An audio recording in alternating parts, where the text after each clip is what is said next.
There you go. Morning, everyone. Welcome. I'm looking outside. It's fairly cold out there. Not too bad. Not as cold as the last few days. I've noticed with my trees that a lot of my deciduous trees have now dropped their leaves. So I've got a couple of trees which are still hanging on. And in my backyard anyway, the first trees to drop their leaves are usually the ash trees. And they are also the first trees to sprout again in spring. And I say this every year, and I say every year, I'm not going to let them take me by surprise. I'm going to get my repotting done for my ash trees before they sprout. And every year I turn my back and they start sprouting before I've realised it. So next week, or the week after, I'm going to repot an ash tree. So we're going to do that. Because now's a good time. If you have an ash tree and it has dropped its leaves and they've been dropped for a couple of weeks, you can do your repotting now. Because if you look at them now, you'll see that the little buds on them are starting to swell and they pop out really quickly. And for me, unexpectedly every year. So I've got a couple of ash trees. So next week we'll be doing that. I've got a couple of other trees here to talk about, some more deciduous trees, because that's mostly what's happening in my backyard at the moment, working on deciduous trees. But before we do that, I'll talk a bit about some moss, because that's something else that we can be doing here in winter. As you know, getting moss to grow is not easy here in Adelaide, especially over summer. But if you collect moss now and spread it around your trees, you can actually keep it growing over summer. It will never look as good as it does in Japan, but you can still get a good covering. And but what you need to be doing now is putting your moss on now.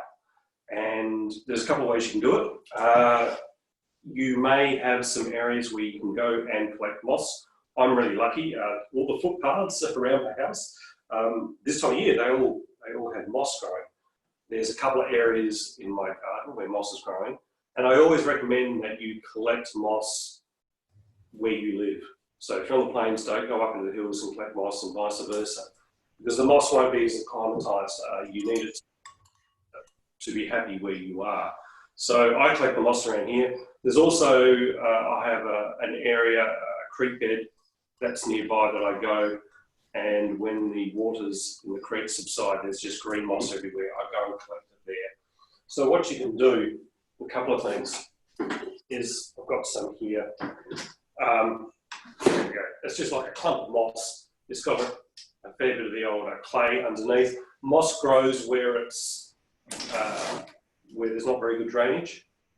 Really clay soil that doesn't drain very well is a good place for moss. So often underneath it, you've got this layer of clay. And what you can do is you can carefully go and scrape some of that away. You don't want too much of it because it's going to break down and get into your potting mix. So you can just scrape it off and then you just place it where you want.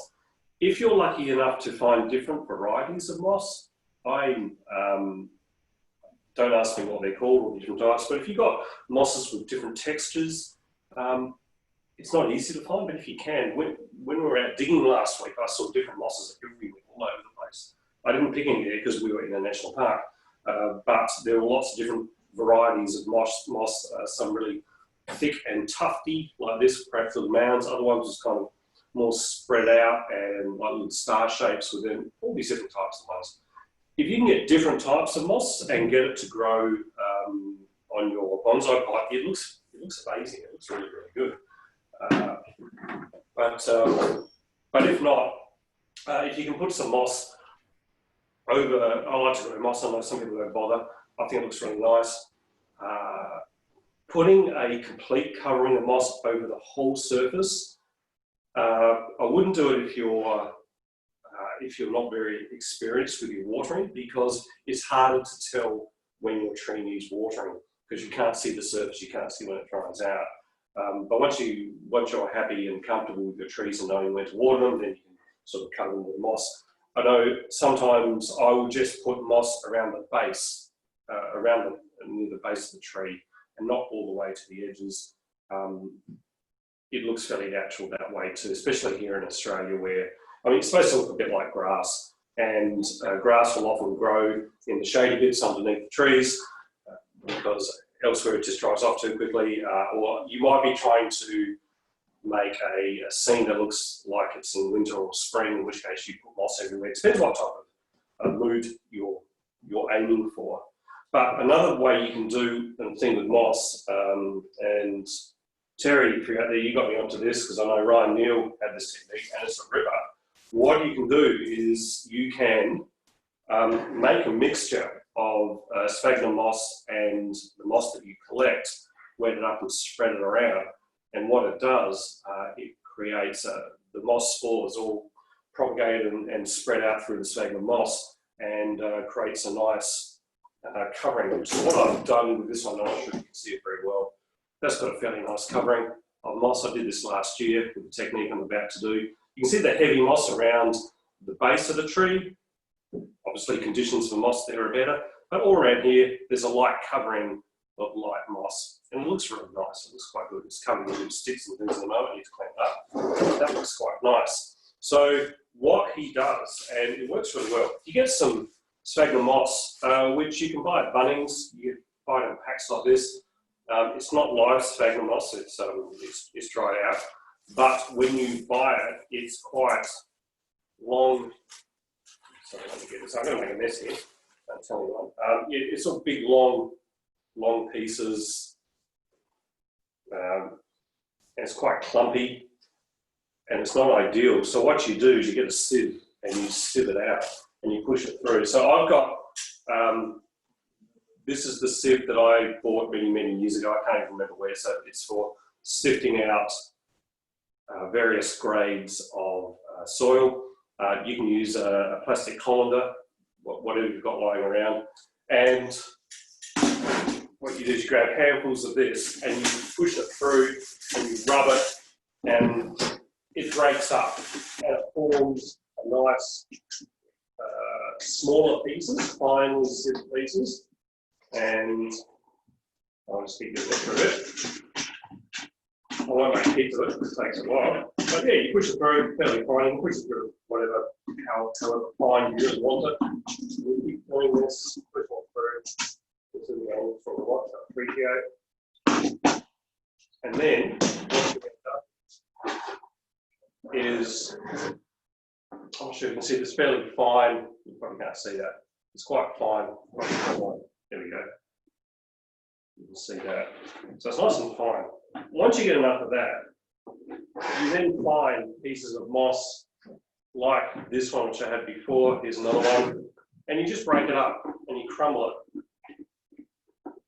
And you put it in like that. Obviously, the more moss you put in, the quicker it's going to grow. But you're breaking it up, you're getting spores all through there. I'm saying spores, I'm not sure if that's the correct term. Terry will jump in on that. Okay, you mix it up and you end up with this. And then you need to add some water. You may not be able to see this very well. I keep saying that, but you can see this nice mixture. You wet it down, you put enough water into it, keep it moist, and then you spread it over the surface of the pots of the trees that you want to look nice. And now is the time to be doing this, because as you know, there's moss everywhere. It's growing well, it gives it often a good start. By the time summer comes along, enough will survive that if you're lucky, it'll keep going over summer as well. Matt? So it's a great technique, especially for trees that you want to look really nice in the coming season.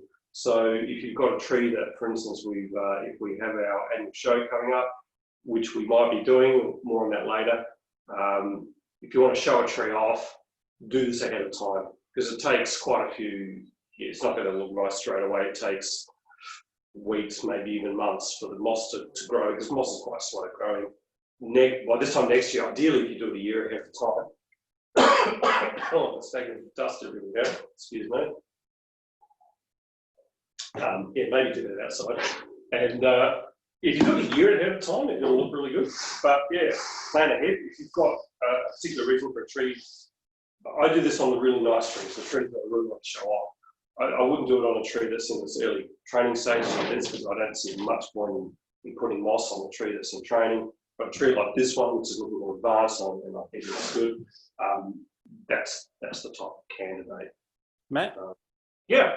I was just going to say, when I do it, I generally make up like an ice cream container or something where I just put it in and leave it dry. And then whenever I finish repotting and I want to do it, I'll actually just sprinkle it on dry. Yep. And then use one of those fine bottle top waterers. Yes. And then just wet it down from that. And once it's wet down, it actually tends to stay on the pot pretty well. Yeah.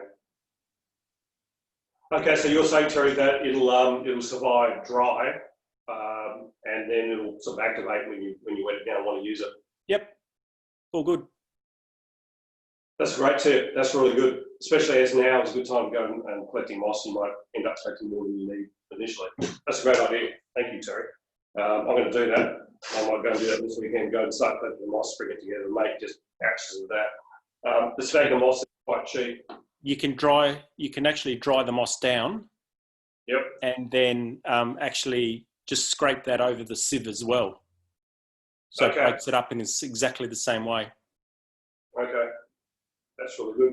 I guess in theory, you could collect it in summer when it's dry, because I know the moss around here on the footpaths, it's just dead, it's bone dry and just comes alive in the waters when winter comes. So you could possibly even do that in summer, just go and collect it, crumble it up and then leave it. I think if you can find some that's put up, it's, I think they're called sporophytes? The little fruiting things that produce the spores on the end. Yes. So one of mine I've noticed in my trident forest, I've actually got a new forest now that there's no leaves on the tridents because all my mosses all got these little spore capsules everywhere. Cool. So I'm not exactly sure when they mature, but you'd probably want to grab, I reckon if you grab some of those and get that in there, then there will be plenty of spores in to start the next lot off. Cool. So a bit of experimentation at the moment. Cool. Thanks, Terry. I always learn something from you, mate. Thank you. Thanks for jumping in. That's good. So yeah, go get some moss now. Winter is moss time. All right. Let's talk about some trees. Oh, all right. So let me put that. It's distracting. There we go. All right. So this tree dropped its last few leaves a week or two ago. This is a pear tree. This one's got a fair bit of sentimental value to me. It was collected. My wife grew up on a farm out near Strathalbyn Way, and when they sold the farm, it had been in the family for a few generations. I went around and I grabbed stuff. So I grabbed a whole lot of seeds from the various eucalypts that grow around there. And there was an old pear tree that was famous in their family, producing large amounts of pears. And there was a little sucker growing out from underneath it. So I grabbed it. It's quite small. It was only when I could get to strike. So it's not the most attractive thing, but it's got this interesting piece of deadwood here in the middle. It's like a triple trunk. So you've got one trunk, middle trunk, and one coming out the side. I keep changing my mind as to which is the front, because it looks kind of cool that way, and it also looks kind of cool that way as well. So I haven't completely decided. So it's a pear tree. I've never had it flower, probably because I just prune it a fair bit, and it may just not be old enough in order for it to fruit and to flower just yet. But as with a lot of these stone fruits, apples and pears, prunes, plums, they're fairly slow to ramify. They're not like an elm tree or a maple tree that you can get to. You can cut them back hard and they produce second, 2 and 3, maybe even 4 flushes, and like the Zelkova that I'm about to talk about.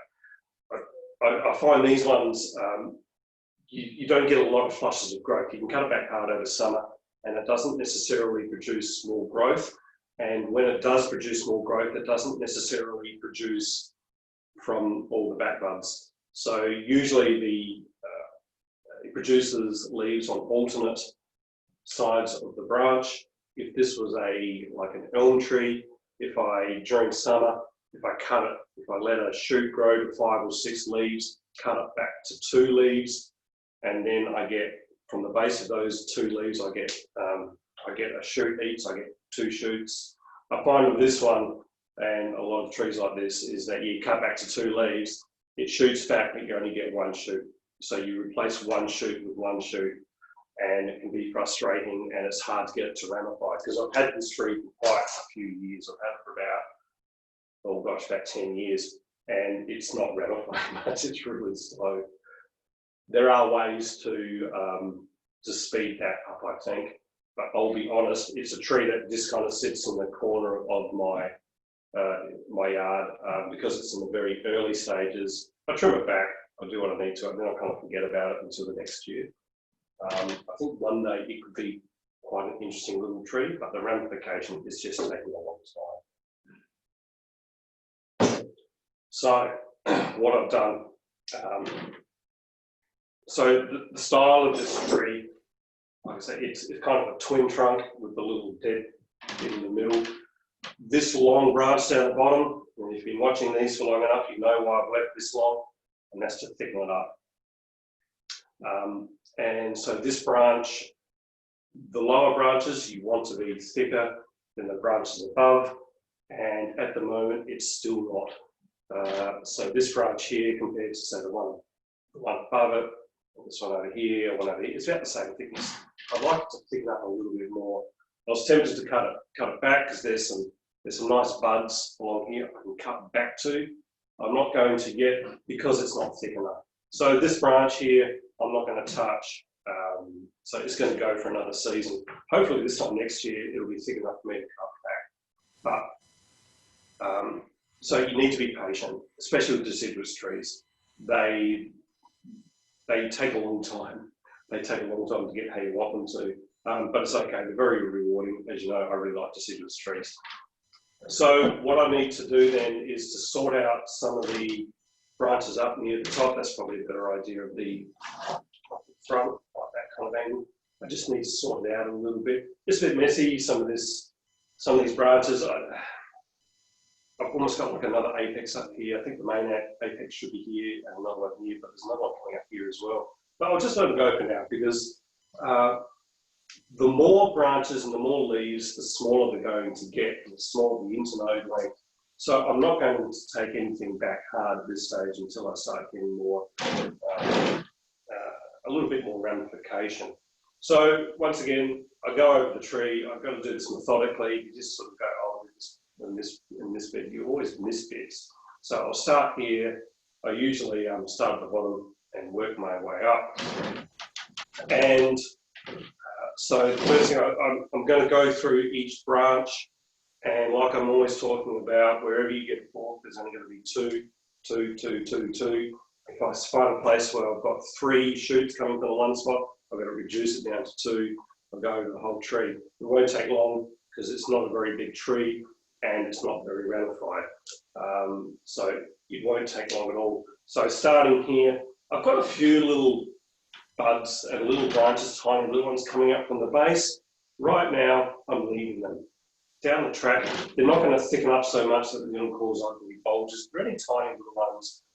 They don't have a lot of strength in them. I'm going to leave them. I think old deciduous trees like this look with little branches kind of sticking out in unexpected places and looking a little bit messy. I don't want it too perfect and manicured like a juniper or a pine tree. So I'm happy just to let these little ones down here go for a while yet. So starting here, there's not a lot of long growth on here because I cut it back very hard over summer. Yeah, you can see this long one here. That's way too long. Plus, I can see everywhere where I've cut back and subsequent shooting.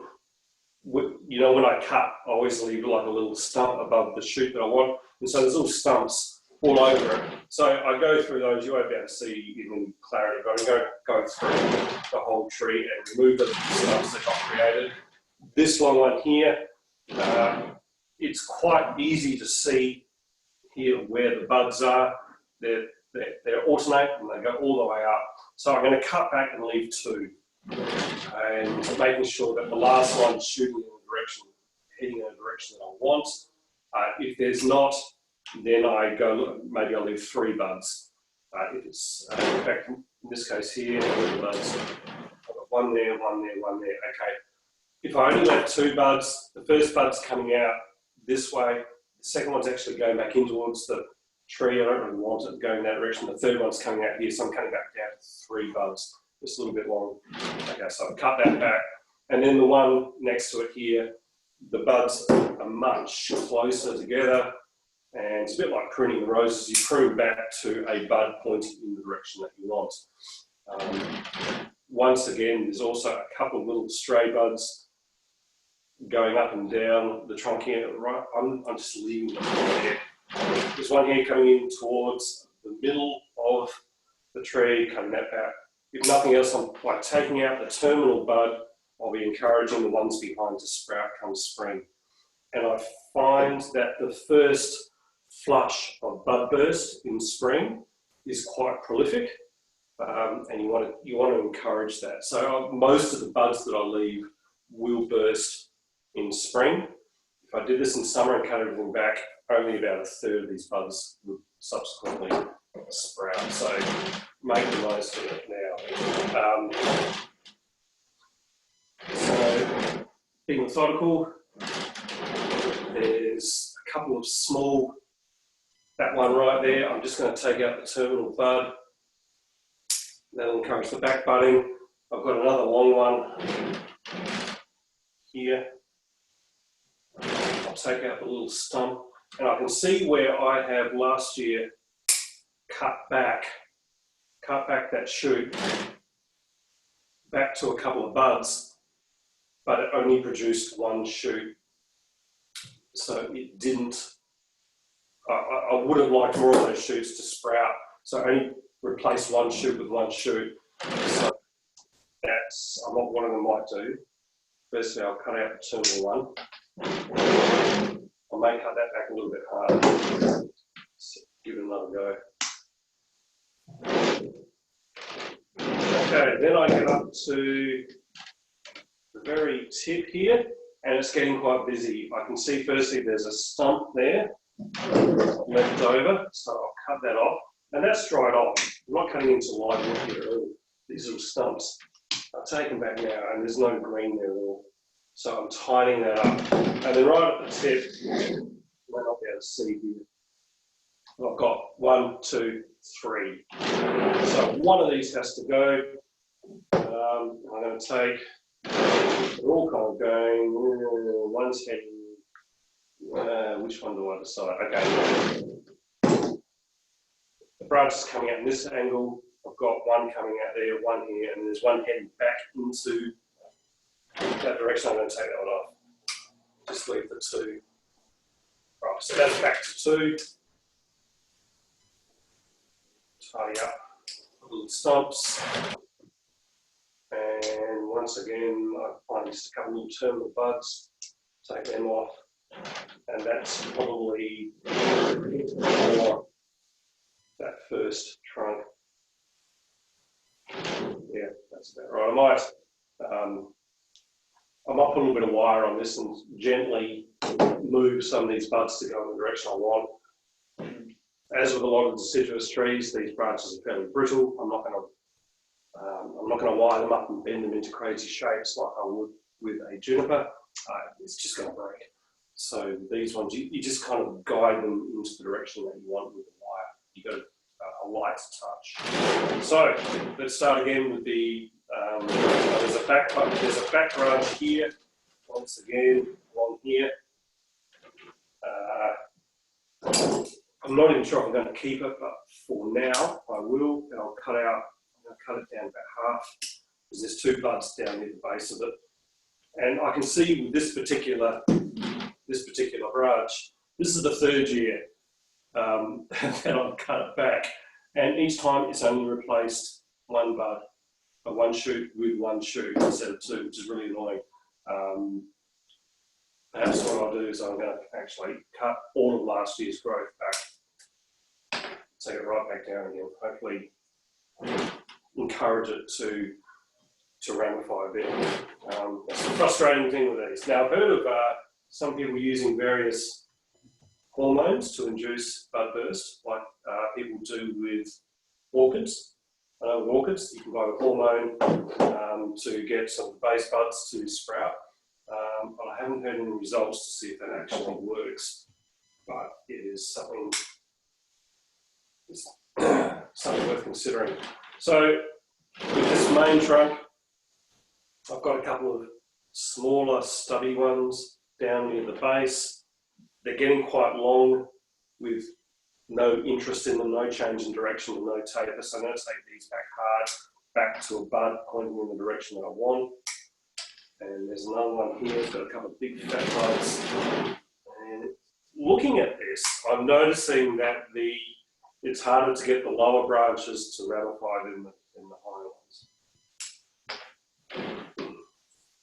Okay, the next one is this really long one, and like I said, I'm just going to leave it. It needs to thicken up. When it does thicken up, I'm probably going to cut it back quite hard, probably back to about there, because this long stretch here, there's not a lot of interest here, there's no change in direction. Once that's thick enough, I need to cut it back quite hard, but not this year, so it gets to live another day. Working my way up. A lot of these lower ones, as with a lot of trees, the lower branches don't grow as strongly, so they don't need to be pruned as hard. There's lots of smaller little spurs on here. I'm hoping they might even be fruiting spurs, but I won't hold my breath. I'm going to leave those, but as we get up towards the top here, the growth is much stronger. So next branch, this thinner one here, I'm going to leave that. There's no place where there's 3 buds, where there's 3 shoots. Coming up to the next one, there's not much to do with this other than clean it up a little bit. And then as I get higher, I can see that these shoots are stronger, cutting back to two buds along that way. Then we get up near the top here, this long stretch here. And then right at the tips along here. Take out the terminal bud, that one. There's a section here. There's a lot of buds coming from the one spot. 1, 2, 3, 4. Okay, so that's going to be sorted out. I'm actually going to take out the strongest one. I'm taking out the strongest bud, leaving the weaker ones because it's at the strongest part of the tree, and it's going to, I want to get it down to the weaker buds and encourage the weaker buds rather than the stronger ones. Because I'm trying to push the energy of the tree back down and redistribute it. So I prune harder up here and less down here. So it gets a bit complex. In the lower parts of the tree, in the weaker parts of the tree, if I'm getting rid of some buds, if there's 3 buds, I'll tend to prune out the weaker ones and leave the stronger ones. Up near the top, I tend to prune off the stronger ones and leave the weaker ones. I hope that makes sense. So. And when you're doing this on your own, take your time. There's no hurry. Hopefully you've got a bit of time to do it. And there's no rush. And if it takes you more than one session, if you do a bit and you get tired or get bored or whatever, go away and come back to it when you're in a better mood for it. Just take your time. It's supposed to be an enjoyable process. I really, really enjoy doing this. It's quite very relaxing and entertaining. So yeah, just take your time, do it in your own time, find a warm spot, put the radio on, have a glass of pour or coffee or whatever it is, and just take your time and go over the whole tree. So that's about it for now. So it's not, if I took a sort of before and after photo, you can see a lot of difference, but the tree is now ready for its spring growth. I just noticed on here, I don't know why, this apex here, there's a bud coming underneath, which I'm just going to take off. All right, take off those ones. And that stump near the top, I might just clean it up a little bit too.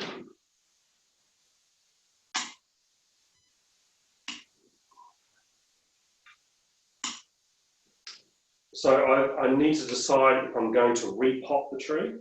I don't think I will. It's not a particularly fast growing tree, so I'm looking down here, if I can get past all the weeds. It drains really well. There's no roots coming out of the base. When I water it, the water drains away really quickly. So I don't feel any need to repot this tree this year.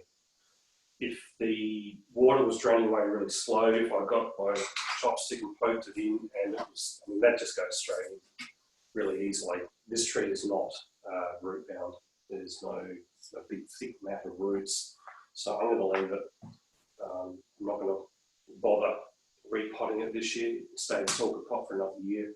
What I will do, there's no point in fertilising it now because it's not growing. If you wanted to do something, you could give it some seaweed extracts and some sea mungus. Sea mungus is a good product. What you're doing if you're putting on these products is not to feed the tree, but to feed the soil. So you are getting nice organic mix into the soil. Things are breaking down, making nutrients available, uptake for the tree come spring. So you can do that if you want to. I will, like I talked about before, I'm not going to fertilise this tree until after the first growth in spring has hardened off. If I feed it too early, the growth that comes in that first flush will be too strong. The internodes will be too long. I'll get great big long leggy growth, and I don't want that. So right now, I'm not trying to thicken up the branches except for this one. I'm trying to get some ramifications, some small, tight internodes. So I won't fertilise it. Come spring, we get a first flush of growth, and then when it hardens off, after it's been growing for 3, 4, 5 weeks, it starts to harden off, slow down. Then I'll feed it. I'll feed it fairly heavily, and try and encourage some more backbudding on my pear tree. So it's looking like that. I can't decide if that's the front or if that's the front. Yeah, I don't know. I'm thinking maybe the other way. But this wood here, I also treated with a bit of Earl's wood hardener. So I buy from Bunnings just to try and preserve it. It's got some interesting texture which I quite like. Yeah, that's the pear tree. Are there any questions? I've got one. So when you said after it hardens off, you're going to then fertilise it, do you cut it back a bit at the same time then? Yes, I will. I will give it a very light trim, depending on how bushy it gets. If it gets really bushy, I will cut back some of the leaves at the base of each shoot, just to get the light in, and just try and thin it out a little bit. If there was a shoot coming that I really didn't want, in a place that I didn't want, I might cut it off. I read an article recently on pear trees and crab apples and things. There are, when you get a shoot, I can't show you now, but come spring I can show you. You get a shoot will start elongating, you get the leaves coming off, and at the base, there's a name for the leaves there. I can't remember what they're called, bracts or something. And you can safely remove those and let the light in without hurting the tree. But that's getting a little complex. But for most trees, deciduous trees, yes, once I get that first flush, I fertilise and I thin out the leaves a little bit too. Yeah. If you're on YouTube, your home, he has a whole lot of, every week he does a podcast, and he also videos it, puts it on YouTube. he talks about this because this is what they're doing in summer, because it's summer over in the US at the moment. He talks about maple trees and birch trees, I think elm trees as well. He talks about partial defoliation over summer and getting the light into the tree. It's an important process for deciduous trees. So yeah, I've been rambling. Does that answer your question, Terry? All good? Any other questions before I move on? No? All right. Let me just move this out of the way. All right. So this tree is a lot more advanced. This is where's the front?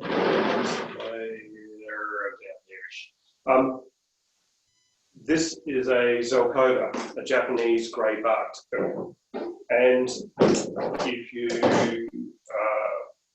look at Japanese magazines, Japanese websites, you'll see broom-style trees of the Zelkova. And every time you look at one, you think, I've got to get me one of them. I want one of those trees. So this is my first attempt at a broom style. It's had a lot of hits and misses. I've had it for quite a long time. I've had it for over 20 years. So it should be more advanced, but I've had to restart a few things on this one. So what I did is when I first started this, I bought it as a mature tree up at Thompson's Nursery. I'm not sure if it's still up there. In fact, no, it's not there anymore, up in Piccadilly, up in the hills. And I bought a tree, it was quite tall, and I bought it in winter. It was quite mature. You can see the width of the trunk here. It was about 2 meters tall, and I needed to get into the car, so I got them to cut it down. I'm a bit horrified, but I cut it down fairly low. I got it home, and I cut it across here, and I waited for the shoots to come out. There's quite a few tutorials on how to do this. The problem was I didn't get a ring of shoots coming up. I only had 2, one on that side, one on that side that survived. You let them grow, come back, let them grow, come back, let them grow, come back. You just over and over and over again, and eventually you get this kind of broom shape. I had it for quite a number of years, and then I realised that I hadn't made that initial cut low enough. So this section was actually quite a bit taller, and the nabari was not very good. I hadn't cleaned up the nabari very well. It was all very one-sided, the roots were mostly on one side. So what I did is I took an air layer, which is I ring barked it down near the base, wrapped it with sphagnum, put some rooting hormone. We'll do some demonstrations. It's something that you do in late spring. And wrap sphagnum moss, and you get new roots coming out. And then once you get the new roots, you cut the original base off, and you get this. So the effect was I shortened it. That was good. Also, the nabari is now quite good. You can't see it because it's covered in moss. But the nabari on this one is evenly spread, and it's really good. Air layering is a really good technique to improve the nabari, and the best bet is to do it early and not wait 8 or 9 years later and decide you have to do it like I did. The other thing is with a broom style is that the first branching occurs a third of the way up. So eventually this tree is going to be up here somewhere. So that's 1, 2, 3. So eventually it's going to be up here somewhere. So that's another reason to, when you think about this, initially when the trunk was much taller, that was a third. It was going to have to be huge. And to be that big, then the trunk was going to be out of proportion. I didn't think about it properly when I first did it.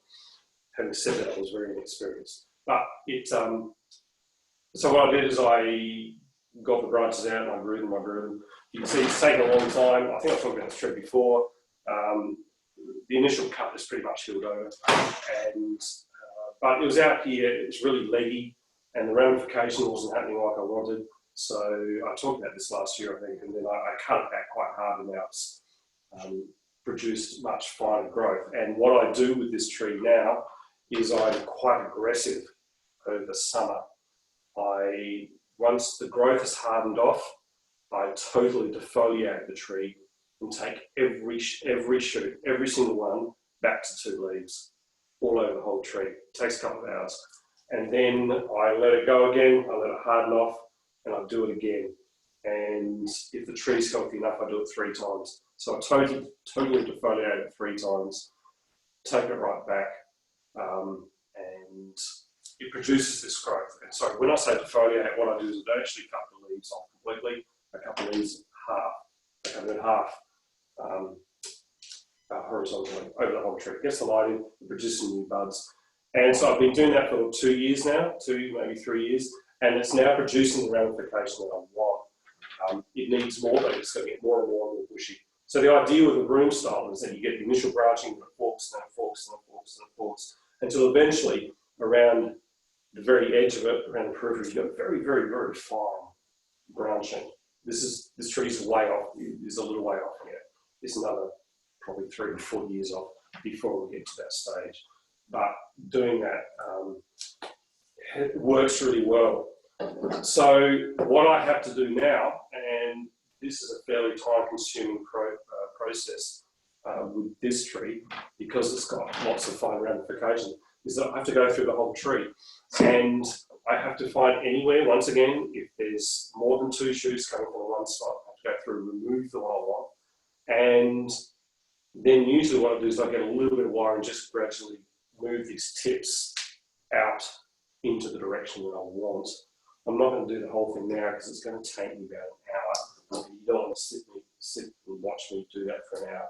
It's sort of a string here, just holding the thing in place. So I must have repotted this last year. Yeah, I went quite hard on the roots. So when I repotted that last. So you can see once again with a tree like this, the strongest growth is up near the top. And the thinner little spindly branches a little bit further down. So there's some fairly strong stuff up near the top. The growth is more coarse. The internode lengths are longer. The little shoots are stronger. So I have to go over the whole top of this and take a lot of these back quite hard. And now that it hasn't got its leaves, I can see quite clearly where the buds are, quite clearly on this tree. You probably can't see it in the video. And just at the moment, I'm going through taking off these particularly long ones, just to get that silhouette looking a bit nicer. But the real work is to get in and follow, same as I did for the pear tree, but whereas that only has about, I could probably count about 50 or 60 buds. This one would have hundreds of it. So I'm going to go through and methodically go through it. I'm not going to go through it now, but I would follow. I'd start with one branch, and it's really important. Start from the bottom, go up to the next one, work on that one, work on that one, work on that one, that one, and I've done that one. Then I'll go over to the next one and go over the whole thing. The defoliation process also produces quite a lot of back budding. So when I'm looking at it, I can see lots and lots of places, especially up near the top, where there are 3 or 4 shoots coming from one spot. And same thing again, near the top, I'll prune back the harder, the strongest shoots, leave the weakest ones. Down here, where the growth is less strong, I will tend to leave the weaker shoots, leave the strongest shoots. You got to get that right. Leave the strongest shoots and prune off the weaker ones down here and encourage the stronger growth. So I'm going to go over the whole thing and get that done. Are there any questions? Because I'm not going to make you watch me do that because there's not much for me to talk about while I do it. How many branches have you got coming from the initial cut site? Okay, from the initial cut site here, the question. So on this side, I've got one that branches almost straight away. So it's like 2 there. On this side, I've only got one, but it branches into 3. 1, 2, 3. So 5 near the base. And then fairly quickly it branches out. To be honest, this is not a particularly good example of a broom style. With the broom style, the branches wouldn't would be much smoother. They wouldn't go in the crazy directions that this one does. If you get online and look at broom style Zelkova, you'll see some amazing examples of what a tree like this could look like. Yeah. Unfortunately, this one here has got this kind of gap here. So one of the back branches, if I turn it slightly, it kind of fills that gap in a little bit. So I'm hoping this branch will thicken up a little bit, fill in that gap a little bit, and this whole area here will just kind of fill in with more fine branches. Yeah, it's interesting. If you have a look at the ones online, they seem to have a lot of branches coming either directly from the cut site or very, very close. Yet they don't seem to overly thicken like you see in some trees. I don't know if that's a feature of Zelkovas or what do you think? So sorry, the branches don't thicken up much. Oh, you don't tend to get a swelling where all the branches are coming out all at the same place, almost. Yeah, I think you can see this one, there's a bit of a swelling here, just a little bit, and there's a bit over this side as well. You can see there's a bit of a swelling there. It's not too bad though, it kind of blends in fairly quickly. What you can do is when you make that initial cut and the little shoots come out, some people, they bind up the cut site around the edges and hold it in tight so that to prevent that swelling. Yeah, if I did it again, that's probably what I would do. I actually tried that with a hackberry that I had hanging around. Yeah. And I've been trying, because it had a really, really straight trunk, I've been trying to get it to do that. And I actually did get all the shoots to pop last year, but I still ended up with a bit of a swelling around there. And I think maybe I've got them all coming up from the same spot, but I've got 6 coming up from the same spot. And I'm thinking that might be a few too many. Yeah, absolutely. Yeah, you've got 6. That is probably too many. A lot of another style of broom style is when you do actually have a central leader coming up, and it tapers fairly quickly and branches come off that central leader. So you can have a broom style with a central leader. That looks really nice. I want one without one. I'm not sure if I'd make that same decision again, but I've had the streak so long now. I'm going to keep going with my original plan and see what happens. If I had room in my backyard, I'd start another one from scratch and do that initial cut a little bit better. In the National Collection in Canberra, they have a broom style English Elm, which is amazing. It's quite old. I think it's about 40 years old, maybe older. And there was a video of it recently, and it started off looking like this.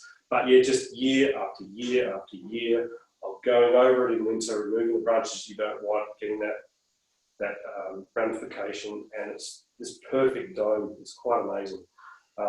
In summer, when it's got its leaves, it's this perfect half moon shape. But in winter, it really shines. You can get in and you can see all the branches, and you can see no shortcuts were made. You never let a branch get too long before it starts to branch. I can't remember the name of the artist. I'll think of it later. It's just stunning. You can get in there and look at it. You can see the fine branching, just branch and divide until when it gets to the edges, it's so fine and beautiful ramification right around the tips. So yeah, maybe one day, hopefully before I die, this one might start looking like that. But it's a little way off. Anyone else out there have Zelkovas and work with Zelkovas? Some people find them tricky. I've got a couple I've started, but I've just been thickening to start with. Yep. Come this early summer, I'm going to lop off the top like that. Yep. And we'll see I'm actually going to layer the top and then lop it off, so I can get another tree out of it. But we'll see how we go. I'll give it a go. They thicken quite well when they get into the ground. Yes, sure they do. When they escape their pops. What you can do if you get hold of some Zelkova seedlings or some small ones is you can have like tiny little mini or shohin broom styles, and they look really cool, and they don't take that long, and because you don't need to wait for them to thicken up because they're so small. You can start. Once again, you cut it down fairly low. You select a couple of shoots coming out. You let each shoot get to about 5 or 6 leaves, cut it back to 2, 5 or 6, cut it back to 2, 5 or 6. You just keep doing that. And after a couple of years, you get like a little broom, only about this big, and they're really sweet, and they look really cool.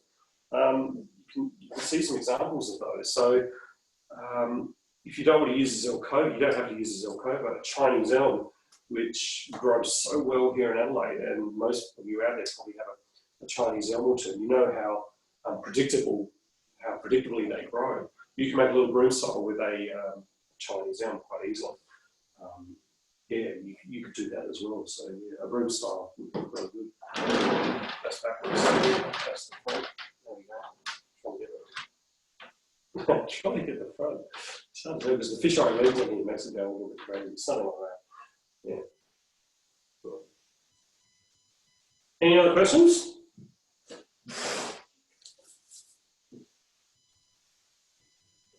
Doesn't sound like it. I'm kind of I'll start wrapping up because I can't think of much else to talk about for today. Like I said, next week we're going to do a repotting.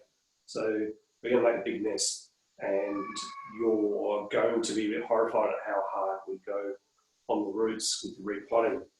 If you managed to watch Neil Padbury's demonstration recently, you can see how hard he chops back his trident maples, and deciduous trees you can go hard. So we're going to be doing something like that. We're going to go and repot one of my ash trees. So that'll be good fun. I like to get some of my repotting done early because come spring, as you probably know, it gets a bit hectic and there's a lot of repotting to do. And so if you can do something a little bit earlier and some a little bit later, I usually take advantage of that, especially when there's a lot of trees to get through. I should put in I do have something else to show you. I just suddenly remembered, an English Elm. If you guys can hold on for 40 seconds, I reckon, I'm going to bring a tree back. It'll be worth it. So just hang on to on. Start counting. 1, 2.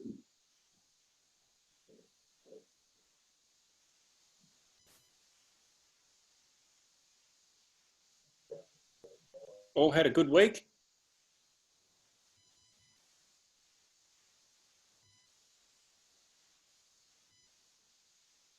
Come on, Annie, turn your microphone on so I can hear you. Sorry, Terry, I was looking up Shohin Chinese elm then when you asked that question, wanting to find some pictures because I think I'll have a go at it.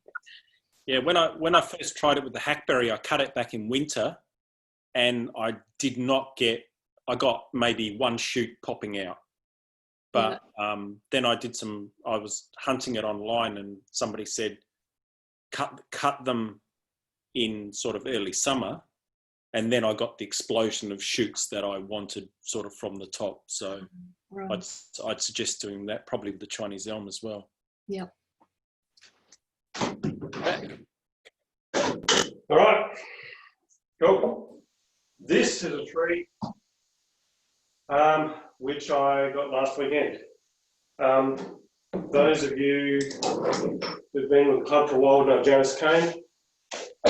Who's been a very, very, very long time member. I got it from her. She's moved house, or she's been in a new house for a while. She's reducing her collection, and she said this particular English elm she had, it suffered a lot during the last couple of summers with those really stupid and hot days, and she just felt that she wasn't getting anything out of it, wasn't doing what she wanted. There's a big long dieback, so she said, it's a tree that I've long admired, and she extremely generously let me have it. It started off, apparently, Janet Sadie had this one, and so we think it's about 40 years old from a cutting. So what's happened here, though, is it started off as a broom style, But you can see the centre of it died off and hollowed out. As you can see, it's quite hollow. And so then eventually, so it was like a broom style with a hollow in the middle, and it had this branch. As you can see, this has now died off. So, so this branch is gone, and I would assume all this underneath it is probably dead as well, and probably these roots as well. I don't know yet, but I assume that all those roots there have died. So the only live bit is this bit here on that side. So the rest of it, as you can see, is quite healthy. It's got these long, it's put on a fair bit of growth, especially on this top bit here. But you know, I'm not sure if you can see in here, you probably can't see behind, there's a hollow in here, which is really cool. Like an old oak tree or something, like a big elm tree. It's got a hollow bit. So I've only had it for a week. I haven't really sat down and looked at it in great detail, but I have to decide, what are we going to do with this tree? Because it's worth saving.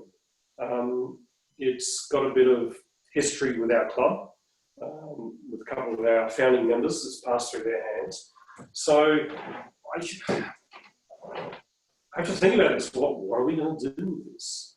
Do we, this bit here, this whole branch here, it's dead. It's really dead. I can feel it here and all under here. Do I kind of hollow this bit out? Do I keep it? I presume I'll keep it as an upright. Or, you know, you could possibly tilt it in that direction. Or something, I don't know. Any idea, any thoughts out there about what you like and don't like about this tree? Any thoughts at all about this tree? I'd like to hear what people think when they look at a tree like this. I think it would be wonderful to maintain the hollow part of it to show the dieback. I find that really interesting. I agree. Yeah, I agree. Up near the top here where the hollow is, it's pretty thin, but the bark is rolled over onto the dead wood, which makes it look really old. This bit here, I mean, I'm not sure how far back I can take that without, I mean, I could leave like a few little jagged bits down the bottom here, but it's gonna, I guess my main concern with this is that without the dead wood here, it's going to be quite thin and spindly. The live section is only about half of the size of this trunk. So I need to leave some dead bits down here, and I'll probably add some preserver to it to try and preserve that dead wood. But the growth up the top here is quite strong. You can see this branch here is really strong and quite straight. It might be a matter of cutting this back really hard. And a lot of these branches here, you can see, have stopped. Like there's nothing along this section here. There's nothing at all. It may need, all of these branches may need cutting back and losing the ramification that's there now. But because I haven't had this tree for decades or years or any length of time, I'm not afraid to lose some of those big branches because I haven't been working on them for decades. If you've had a tree for a long time and you've been working on a branch and getting it ramified, and then down the track you look at it and you think maybe I should lose it, it's hard because you've been put so much time and effort into it. But with this one, before I get too attached to any bit of it, I'm thinking maybe all of this needs to come off and get it right down to the basics and start the ramification again. It needs a repotting. Janice said it was suffering that she decided to put it into a mixture that held more water, so it's not very tree draining. So I want to get rid of that soil. So when it comes to repotting, I'll need to bare root it. This is probably not a good one for a demonstration. I'm going to bare root it and put it into my normal potting mix and try to revive it. Matt, I just found a photograph of that tree. Oh, I looked up our 2015 show, the national conference, and I found a photograph of it. So I'll send it to you if you like. cool. We used to call it the magic faraway tree because it was a big hollow with these lovely little branches coming out. We've got something out of fairy tale. But it doesn't look like that anymore. It needs a restyle.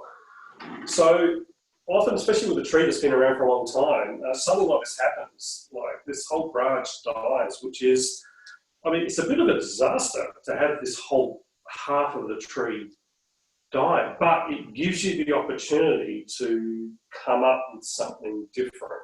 It forces you to rethink, and it forces you to make the hard decisions that perhaps before you weren't able to. So a tree like this is a real opportunity to come up with something interesting. I'm not going to decide now, but look at the back of it. You can see the big crack coming down here. I really like this hollow bit here. This is amazing. I'd love to show that off a little bit. And looking at it, that let's get this backwards. That kind of front like that looks kind of interesting. That looks kind of cool. Does anybody think about, like I said, we could tilt it or do something. Would people like that initial straight trunk? Well, given you've got that, you probably have to work with that, I suspect. Yeah. I mean, like I said, you could tilt it. I mean, this bit is always going to be straight. Other than, you play around with here and put some movement, but you could tilt it slightly and have the main bit coming back. I'm not sure if the main apex's coming back, but I'm kind of tempted to leave it straight. Yeah. But this will be an interesting one. This will be a good tree for demo come repotting time. Hopefully by that time I will have decided what I want to do with it. I need to sit down and probably with a pen and paper, maybe a glass of wine just to get the juices flowing and just start sketching down ideas and throwing ideas around and seeing what I think is interesting. I might even post this on Oz Bonsai and see what other people think, because people there can sometimes have a good idea as well. Looking at it, the Nabari down here is not very good. There's no, you can see here, there's no roots coming from there at all. This bit's now dead, so the first root is actually here. So, I'm not sure. Yeah, tricky. So most of the roots are also coming from this section here. Which side did Janice have as the front? Back side. Yeah, so if you look at it like that. So this bit at the back here, looking at it, that's quite not very good at all. There's no roots there. So that was the front that she had before, pretty much, like that. You may be able to pack underneath that and get some roots growing from that area if it's still live there. Yeah. What I'll do is, I'll trim it right back, take off some of the dead roots underneath. I'll probably leave these little knobby bits here, let them dry out and become dead wood. But underneath, and then I'll bury the whole thing fairly deep in a training pot, fairly deep. And maybe you're right, I might get some roots to come out from the base. I've seen a few techniques, so you can either graft roots onto there, you can drill little holes. I've seen a technique with toothpicks. You drill a hole, fill it with rooting hormone, put a toothpick in there to stop it from healing over, and then cover it with soil. And that's supposed to be a way. I've tried that, I haven't got it to work. It's a few ideas. The top bits here, if I was going to cut these back hard, I guess there's a chance you could air layer it to get little trees, but to be honest, they're not particularly amazing and worth saving if I just cut those off. I don't think there's a need to air layer off and keep that bit, to be honest. But it needs to be cut back hard. So probably the first thing I'll do is I'll go down the deadwood here. I'll find out where the deadwood and the livewood meet. There should be, and I'll make a little channel down there so I can see where everything is. And maybe just start taking off some of this bark, which is starting to flake off on the deadwood, get back to the deadwood and just see what it looks like. Because the deadwood is going to determine what the tree looks like at the end. The branches at the top you can bend and regrow and do what you want.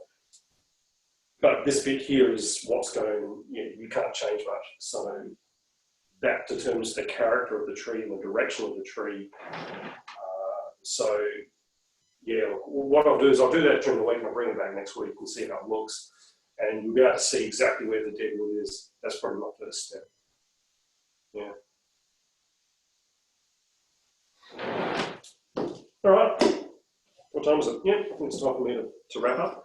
Any questions at all about anything bonsai related that people have got what's happening in the backyards? If you've dug up an olive recently, hopefully it's planted by now and it's put it in a sunny spot and it should start shooting in a few months. Anything at all anyone wants to ask me? Can I ask a question about those olives we collected? Yeah. Is it okay to leave a whole bunch of leaves on them? I would have thought that might help push the roots out a bit, or do you reckon they should be cut back till there's not a lot of... I mean, with the big ones, we just tend to sort of lop them off. But with the smaller ones, there are still some branches and things that don't necessarily have to come off at this time until sort of a styling decision is made. Do you think that's going to mess with it too much? No, it'll be fine. With the smaller ones, you can always leave the leaves on there. Obviously, you haven't got as many roots, so there's not as many roots to support any leaves that you have, but the tree will sort itself out really quickly. If it's got enough roots to support those leaves, it'll keep them. If it doesn't, it'll drop them, and then it'll produce shoots anyway. So the tree will sort itself out. I would leave them on. And like you say, if you've got a few leaves on there, they'll help speed up the root growth. I'd leave them on. The tree's not going to live or die based on whether there are leaves on there or not. But with a smaller one, I'd leave them on. There's no reason not to. If they die, I can always go and get another one next year. If they die, it'll shoot back anyway. Like if it hasn't got enough roots now to support those little leaves on it, it'll just drop them off. But there's still enough stored energy in the roots to start producing roots and new shoots. So it'll be fine. Like you say, when we dig up the big ones, I know the ones Greg out there, the ones that you dug up some good ones, you end up with start up this big with nothing on it at all. No shoots, no roots, no leaves, no nothing. But it'll sprout back. But if you've got one with a few leaves on there, you can leave them on there and it'll actually speed up the process a little bit.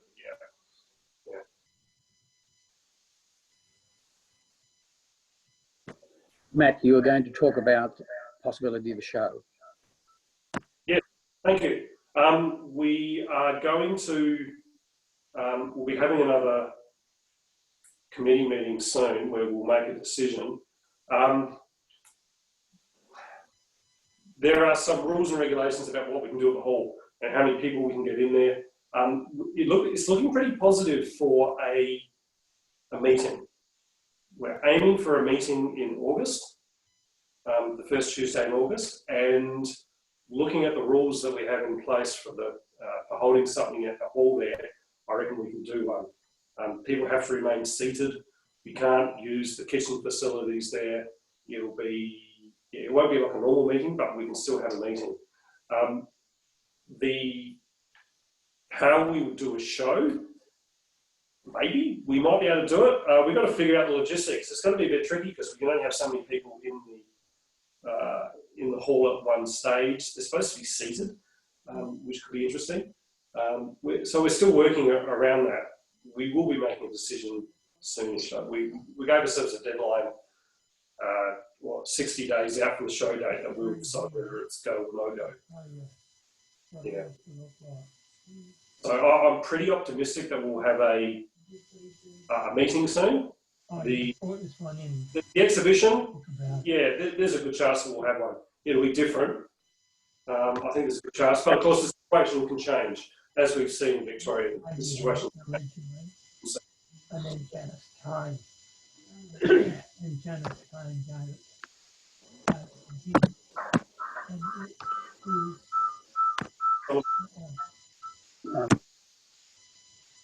And it is Any other questions out there? what it was. You can come in, I haven't got... Doesn't sound like it. All right. I think that's it. I don't have much else to say. So we'll have another demo next weekend. We've got Andrew Edge is going to be doing a demo for us soon. We'll put out another email regarding that. Yeah, feel free to email me or call me if you've got any questions about the club. Yeah, otherwise I'll see you all next week.